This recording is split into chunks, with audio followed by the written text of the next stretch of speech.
الكريم أما بعد فأعوذ بالله من الشيطان الرجيم بسم الله الرحمن الرحيم كل نفس ذائقة الموت صدق الله العظيم وصدق رسوله النبي الكريم تمام احباب ایک بار درود شریف پڑھنے اللهم صل علی سیدنا مولانا محمد و علی سیدنا مولانا محمد.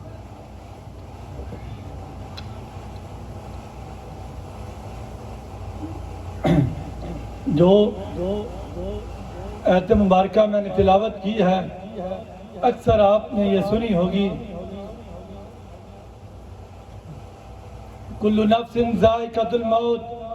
اللہ تعالیٰ قرآن مجید میں فرماتا ہے کہ ہر چیز نے ہر نفس ہر جاندار نے موت کا ذائقہ چکھنا ہے. اس آیت میں اللہ تعالیٰ کی بڑی ہی حکمتیں چھپی ہیں, بڑے ہی راز چھپے ہیں کہ اللہ تعالیٰ تو وہ غفور الرحیم ہے, اللہ تعالیٰ تو وہی اعلیٰ ظرف کا مالک ہے جو قرآن مجید کے شروع میں فرماتا ہے الحمدللہ رب العالمین. اپنی صفت بیان کرتے ہوئے سب سے پہلے اللہ تعالیٰ نے قرآن مجید میں شروع میں یہ بتا دیا الحمدللہ رب العالمین کہ تمام تعریفیں میرے ہی لیے ہیں, صرف کائنات میں میں ہی تعریف کے لائق ہوں یا میرا نبی تعریف کے لائق ہے, دنیا میں اور کوئی تعریف کے لائق نہیں. دنیا کی تعریفیں بعد میں, لیکن سب سے پہلے اللہ کی تعریف ہی ہے. اللہ تعالیٰ دوسری آیت میں فرماتا ہے الرحمن الرحیم, میں رحمان بھی ہوں میں رحیم بھی ہوں. اللہ تعالیٰ اتنا اعلیٰ ظرف ہے کہ اس نے شروع میں یہ بتا دیا کہ میں رحمان بھی ہوں رحیم بھی ہوں. لیکن تیسری آیت جو جھنجھوڑ کا رخ دیتی ہے, لیکن ہم اس چیز کو کبھی نہیں دیکھتے. روزانہ اپنی نمازوں میں یہ تلاوت بھی کرتے ہیں کہ وہ مالک یوم الدین ہے, قیامت کے دن کا مالک ہے. جس چیز پہ اللہ تعالیٰ فرما رہا ہے کہ میں ہی قیامت کے دن کا مالک ہوں, لیکن پھر یہ آیت بھی ہم سنتے ہیں کہ کل نفس ذائقۃ الموت. دنیا میں کسی چیز نے نہیں رہنا, سب فانی ہے, سب فنا ہو جائے گا, لیکن رب تعالیٰ کی ذات پھر بھی باقی رہے گی. وہ ازل سے تھی اب تک رہے گی, وہ شروع سے ہے آخر تک وہی ہوگی. اللہ کے نبی بھی دنیا سے پردہ فرما گئے, اللہ کے محبوب ہستی بھی اس دنیا سے چلے گئے, لیکن ہم کس بات کی مولی ہیں. یہ آیت ہم روزانہ مالک یوم الدین 5 وقت اس چیز کو دہراتے بھی ہیں, لیکن کبھی غور نہیں کیا کہ اللہ تعالیٰ کیوں کہتے کہ میں قیامت کے دن کا مالک ہوں. میں اس دن کا مالک ہوں جس دن ذرہ ذرہ بول کے کہے گا کہ اے بنی آدم تو نے یہاں گناہ کیا, اے بنی آدم تو نے یہاں ثواب کیا, اے بنی آدم تو نے یہاں لوگوں کا حق کھایا, اے بنی آدم تو نے یہاں لوگوں پر ظلم و ستم کیا.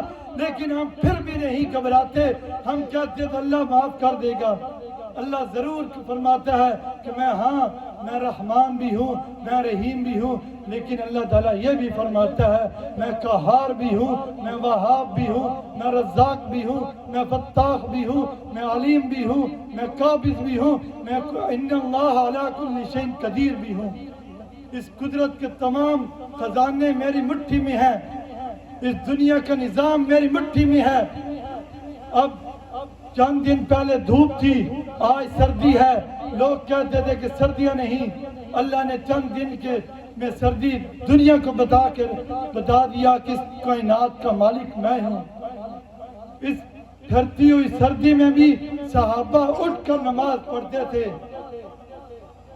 اللہ کے نبی اور اللہ کے نبی کے صحابہ کو یہ بہت زیادہ پسند تھی کہ سردی کی نماز اور گرمیوں کے روزے. آج یہ چیز بڑے ہی معنی رکھتی ہے کہ ہمیں یہ علم بھی ہے. آج ہم جس کے مقصد کے لیے اکٹھے ہوئے ہیں وہ یہی چیز ہے کہ موت موت موت, کس موت نے آ کر آنا ہے, کوئی گنجائش باقی نہیں رہی.